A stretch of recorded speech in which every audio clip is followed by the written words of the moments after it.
Good morning, everyone. Welcome to our Sunday morning meditation program. Nice to see you. So I am, let's see, put it better in the frame here. My camera isn't working properly. Okay.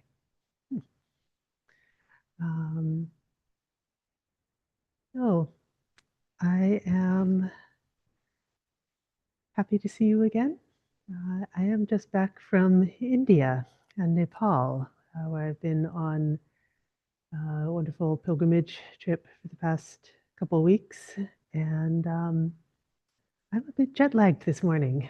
So a little bit, one of the things about travel is that it's a little bit hard on the body. So I'm a little sleepy. Everybody got sick. Um, so then I was contemplating what will I share with you this morning for this meditation. And I was thinking, well, how about a little bit of meditation on the hindrances? Um, so seeming personally relevant to me, feeling a little bit hindered in body and mind, just because of the conditions as they are. Um, you know, there are various suttas that do acknowledge just the challenges of meditation at times of being sick or tired or after travel. One of the uh, great disciples of the Buddha, the lady Visakha, um, who was a lay woman, a great benefactor of the Sangha, and she requested the special boon of the Buddha that whenever the mendicants, the monastics were coming and going from travel, that she'd be able to give them a special meal when they first arrived and when they were departing, so that they'd be able to have that just sort of covered. They wouldn't have to worry about it. They'd be able to just arrive and be comfortable and be cared for. And, in our travels also, I've felt well cared for and these sorts of things, but still, there's just the challenge to it. And so then sitting in meditation, um, one can feel these things arising. In my case, it's dullness and drowsiness, sloth and torpor, the hindrance of, yes, tina mita. And yeah, the other hindrances also may arise. There's 5 of them traditionally taught. Many of you are probably familiar, but they're just good to reflect on again and again. And over time, we learn to sit with them, we learn to work with them, and hopefully we learn to abandon them. Um, and so I'd like to invite you into meditation. So coming into your posture, sitting in an upright and balanced way, steady and grounded. And here already, we're starting to counter hindrances, potentially. Being upright counters, to some degree, the hindrance of sloth and torpor. There's some energy involved in bringing the body upright.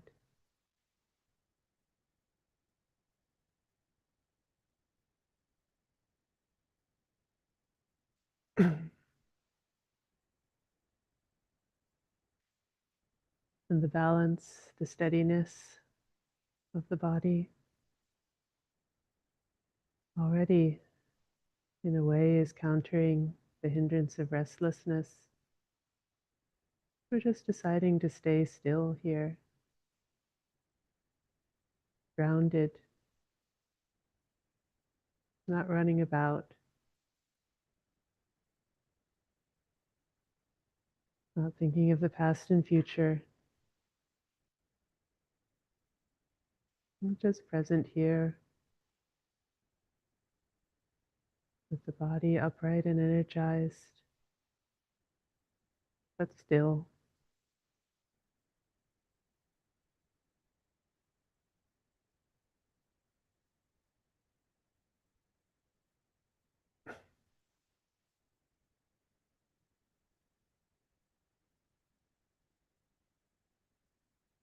And I invite you to contemplate this and feel these energies in the body,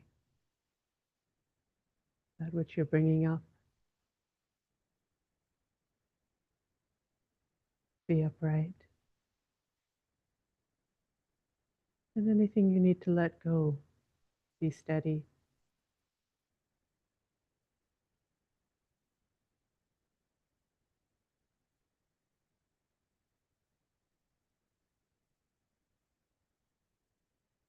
Knowing these energies as they are and inviting them to come to balance.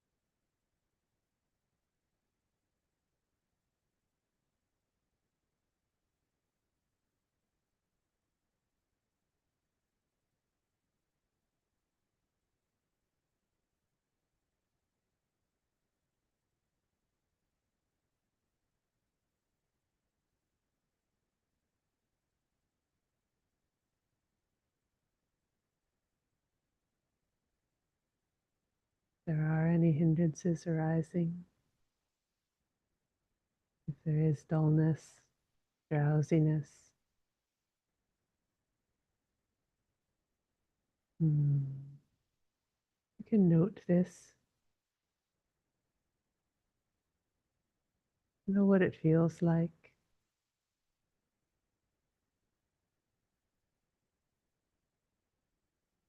But don't dwell on it.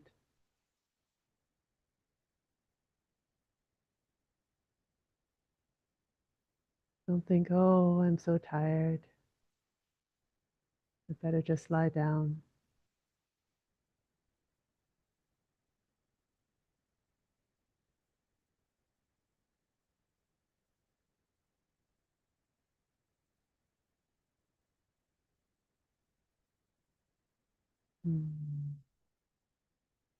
Give up such thoughts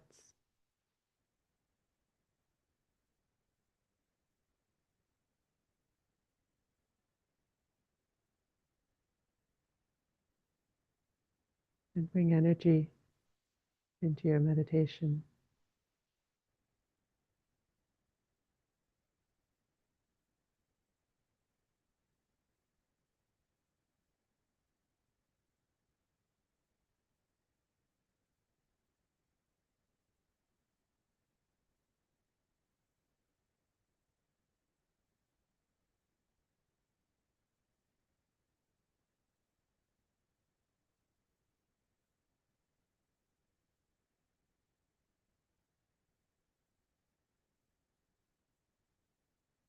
If the hindrance of restlessness is present,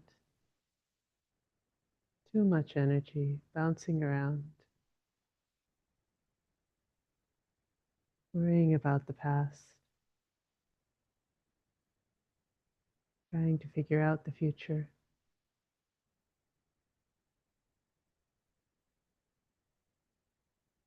You can note that. See what it feels like.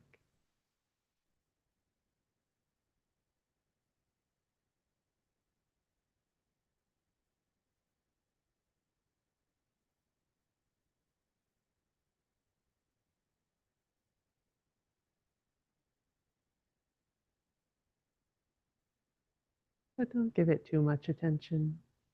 Don't dwell on it.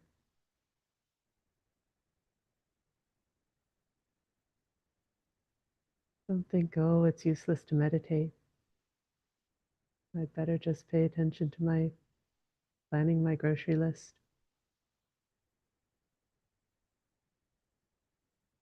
Come back.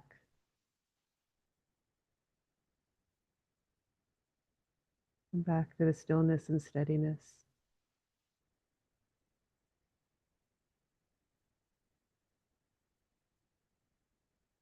Let the restlessness go.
First, the drowsiness is like being in prison,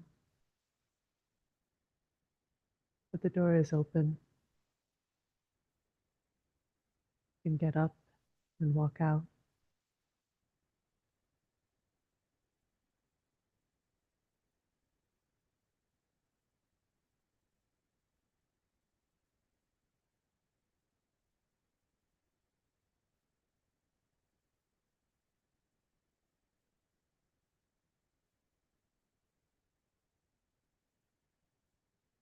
The second, restlessness, like being enslaved. Somebody telling you, go here, go there, do this, do that, poking and prodding.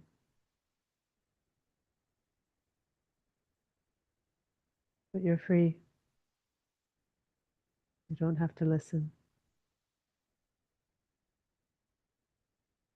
You can choose to sit down and be still.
Other hindrances may arise, maybe sensual desire,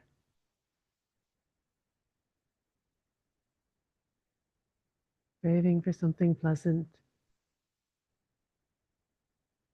enjoying something pleasant.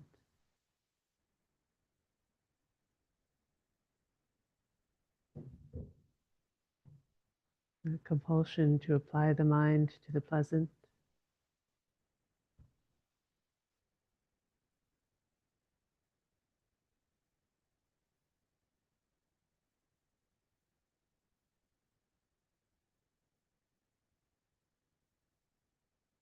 If sensual desire arises, you can note it, see what it feels like.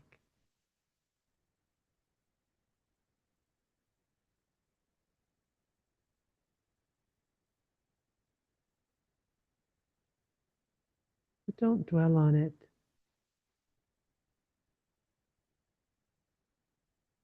Don't get caught up.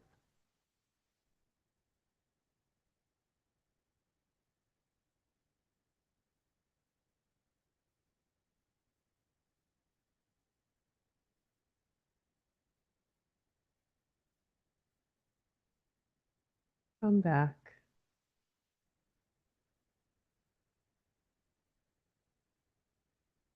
Come back to the simplicity of sitting here.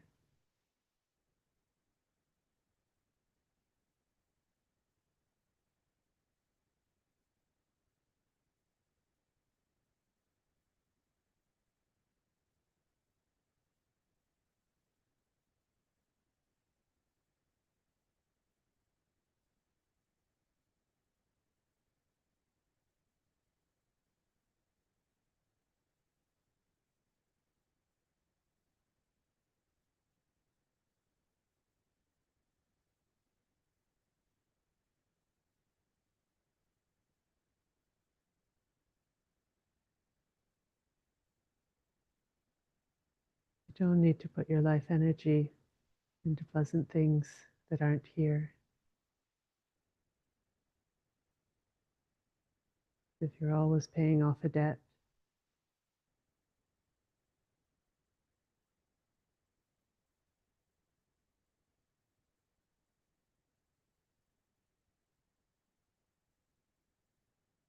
you don't have to pay it off. You're free from debt. And gather your energy right here, right now.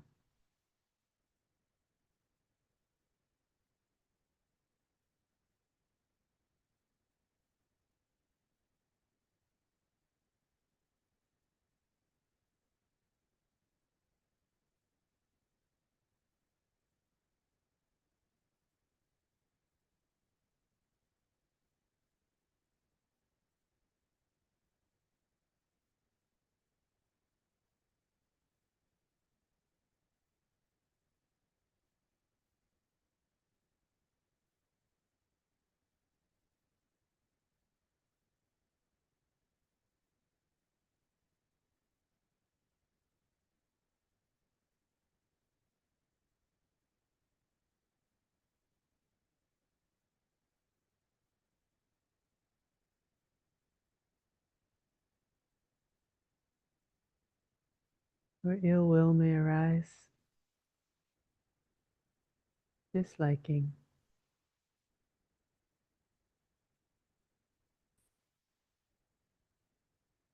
disliking something, someone,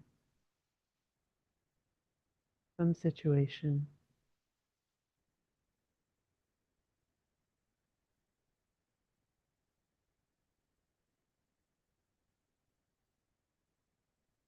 Pushing it away.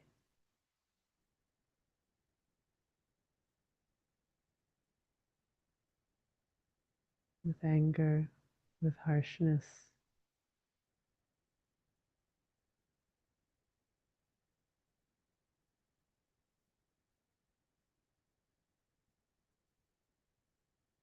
If this hindrance of ill will arises, you can note it. Know it's there. See what it feels like.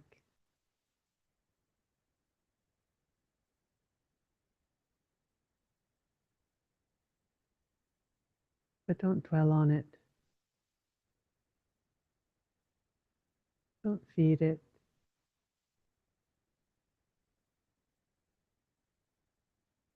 Come back.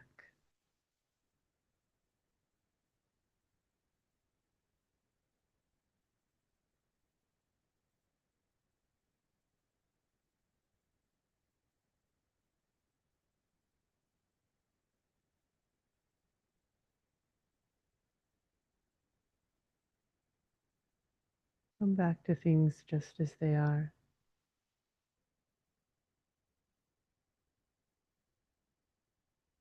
Meeting them with kindness.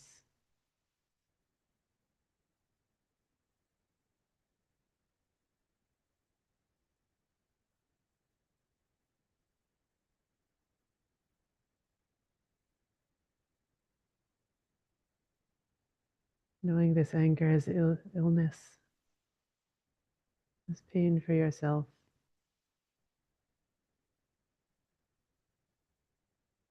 And applying the good medicine of kindness. Recover. Be well.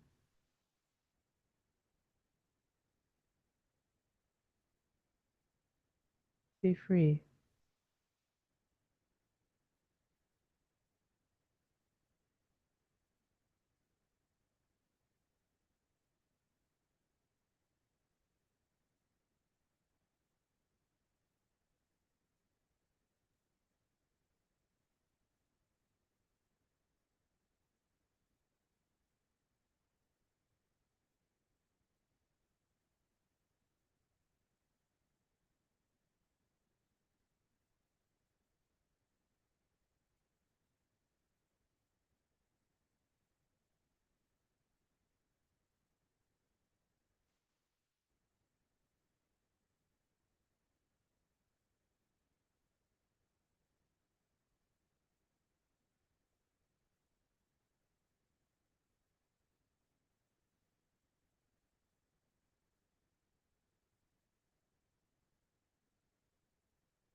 The hindrance of doubt may arise.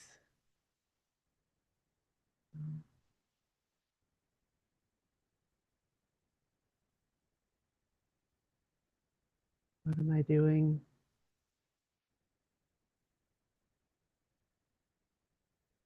I can't do it. What is this person talking about? What's the point? This is stupid.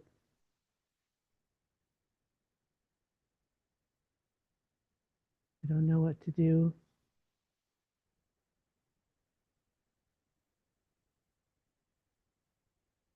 These doubts arise, this uncertainty, hesitation. You can know it. Note it. See what it feels like.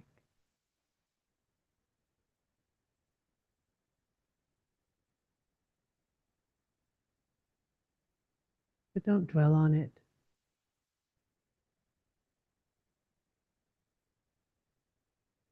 Don't feed it.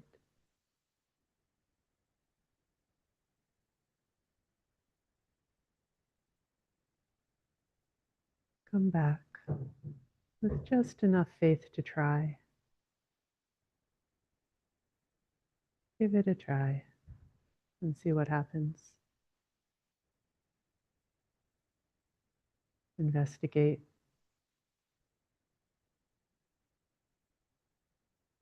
With an open mind.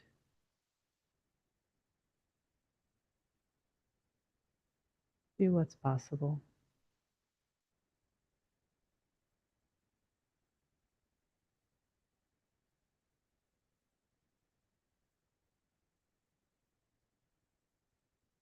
Come back to this faith. But it's at least worth a try.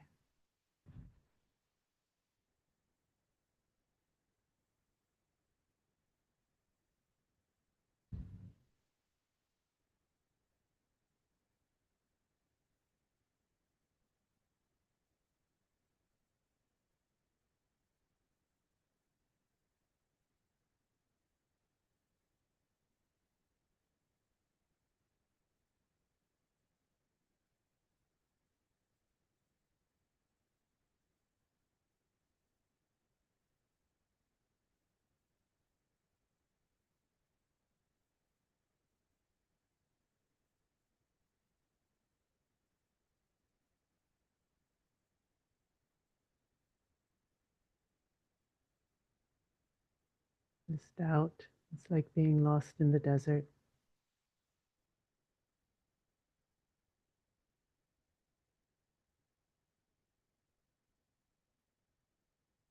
If you can find yourself again,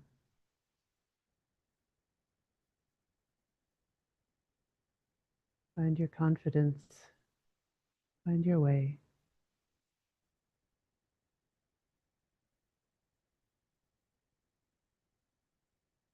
Now you can choose your own direction.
For all five hindrances, it's possible to be free.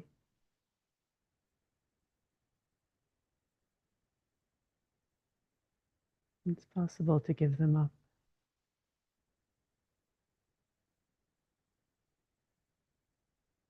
Possible to come back to contentment, kindness, energy, and balance,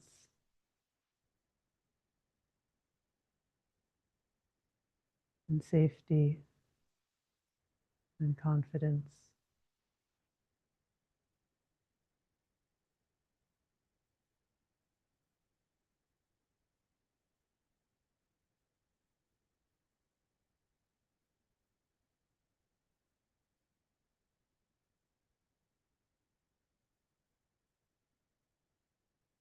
It's possible to come out of all of them.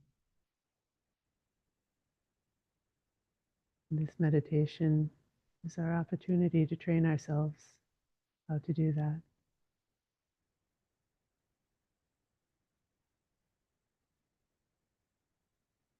Practice seeing the hindrances as they arise. And each time abandoning them, not dwelling on them, coming out, coming out, letting go.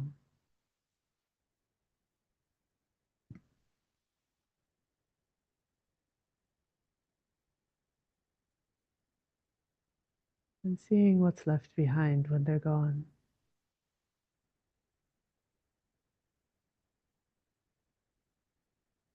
Finding out what is the mind without them.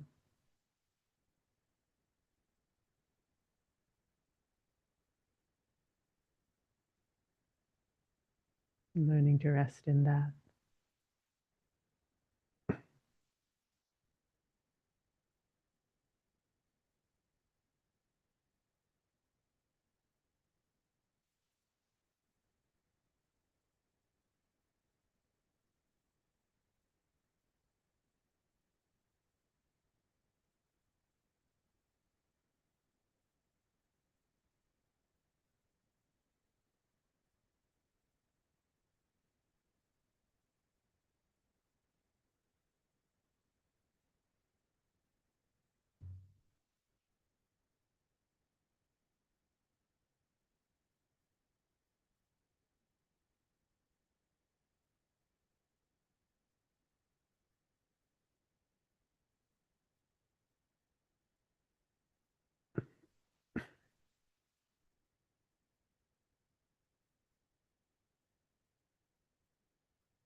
Buddhaya. And good morning, everyone.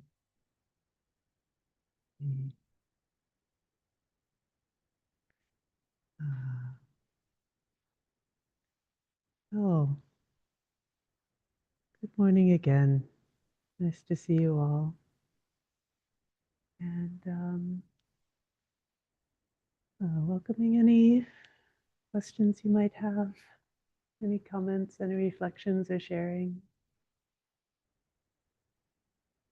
about that meditation.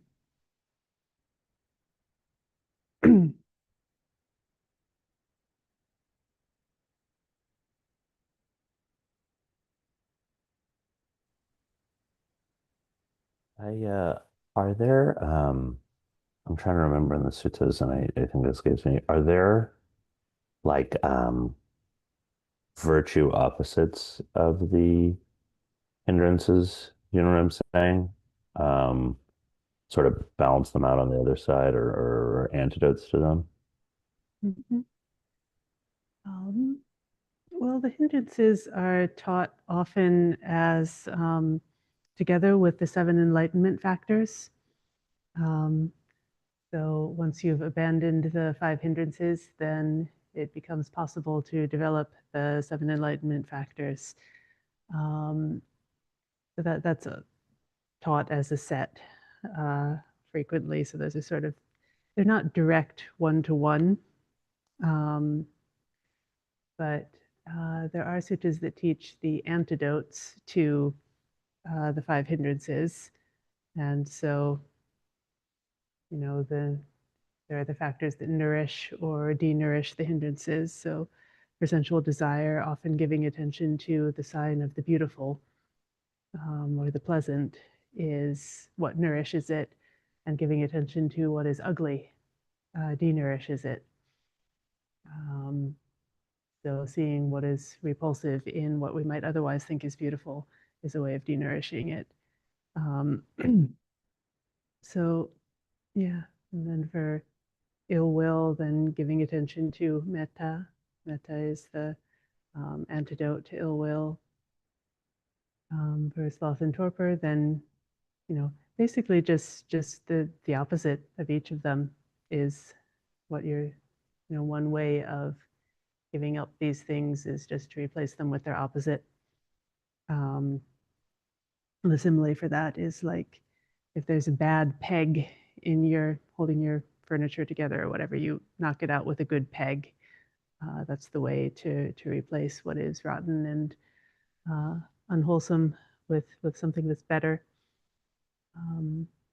That's one method. There's a lot of methods, though. There's various teachings and the suttas. Uh, but yeah. Uh,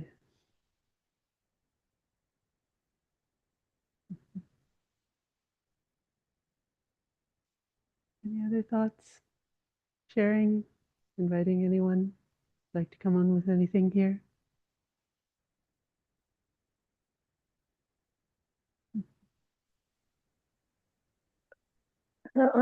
That was very interesting. I've never really meditated on the hindrances. I check them out every day. How is my mind, and how are the hindrances doing in my mind today? And if I'm feeling aversive towards somebody, I do a big metta practice and so on. But I've never really contemplated them. I've never really meditated on them. So what's the benefit of meditating on them, do you think, rather than just contemplating them, say, when you're doing your morning practice and checking out how things are in your mind? What's the benefit of meditating on them? Right. Well, I mean, I guess there's Well, in one sense, what is the difference between contemplating and meditating? I think meditation is just sort of a more detailed version of contemplation in this case. I think the purpose is just to get to know them, to be able to really feel them and be able to identify them, even in subtle versions as they come up in meditation. Um, so, when we're really overwhelmed with them, that it's obvious, right? And then we contemplate, oh, I'm overwhelmed with anger. Okay, clearly this is a hindrance, and I need to work with this. I think in meditation, then we can start to feel the more subtle versions of it. We can, learn in real time to be applying these things, our antidotes, as they come up, or abandoning them as they come up. Yes, it is. It is one of the teachings in the Satipatthana on Dhammanupassana. It's one of the contemplations of Dhamma is the hindrances. And specifically, we're looking to meditate on understanding how they arise and understanding how they pass away. That this is part of our vipassana. So it's not just knowing if they're there or not, but really seeing in meditation what is bringing them up, what is causing them to arise, and like also how can we undo them, how can we release them, how can we make them not arise or remove the conditions for their arising in the future. This is one of the benefits of really looking at them in meditation. In a way, they're a precursor to real meditation, to really come to stillness, to enter jhana. Then the first thing you have to do is abandon the hindrances. And then once they're gone, then that's the basis from which deep stillness and meditation can arise when the hindrances are faded away, when they're abandoned or suppressed, at least temporarily. That's the basis for, the true samma samadhi, right? Right concentration, right stillness, right immersion. So, yeah, it's a good question. Thank you. Thank you.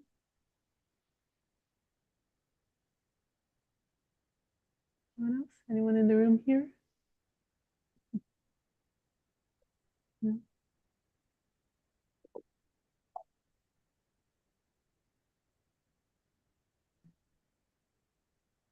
Elaine, yes. I've thank you, Aya.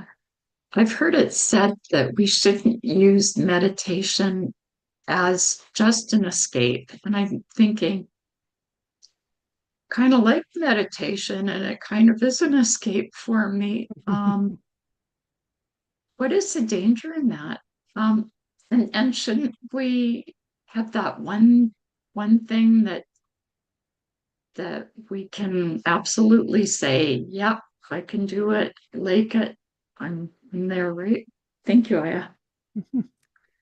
Right. Well, meditation is a more wholesome escape than all the other escapes. So if you're trying to escape from something via meditation, that's definitely better than trying to escape from it by, indulging in sensual pleasures or indulging in anger and trying to fight all the things you're trying to escape from, whatever it is, right? So in a way, it's like trading the more wholesome for the less wholesome. And so it's less dangerous than most things and worth developing for that purpose. The danger is that meditation also is conditioned. It's impermanent. There's suffering in it. It's not yourself, right? It has these three marks of existence, that it's suffering and impermanent and not self. and dependent on conditions. Sometimes we can meditate, sometimes we can't. Right? And so it's not a completely safe, reliable escape. We can develop it more highly so that we can do it better in more and more situations. But it doesn't protect us from the basic problem of aging and sickness and death, right? It doesn't protect us from death and loss.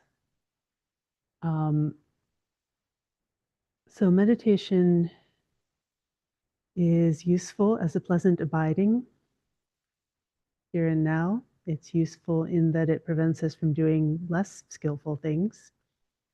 It's useful primarily, though, in that it clarifies the mind. And with a clarified mind, then we're able to see really how things are. And so meditation isn't supposed to just be a pleasant escape. It's supposed to give us the purity of mind to see clearly how reality is. And then it's that clear seeing that is the true escape from all conditions. When we can see clearly what the conditions are, then we're able to be free of them. So that's the purpose of meditation. It's not just a pleasant abiding here and now, although it is that, but it is really for the purpose of clear seeing, and clear seeing is for the purpose of freedom. So.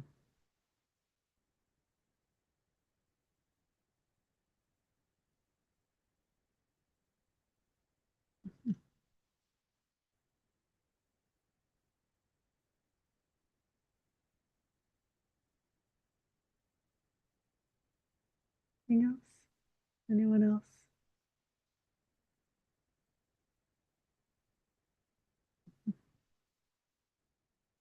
All right. Well, in that case, we may come to the end of our time here. Thank you for joining me this morning. And we can close by paying our respects to the Buddha, Dhamma, and Sangha together.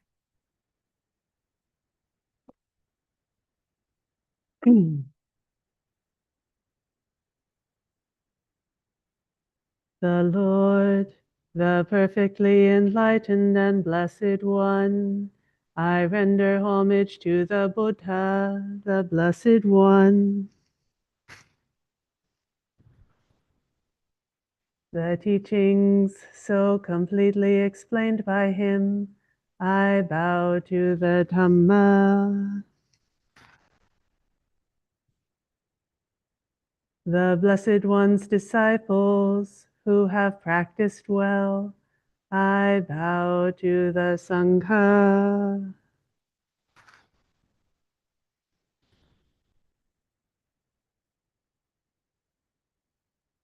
All right. Thank you for your practice. Thank you for Thank joining you. us. Sadhu, Sadhu, sadhu, sadhu, sadhu. All right. Sadhu, sadhu, sadhu.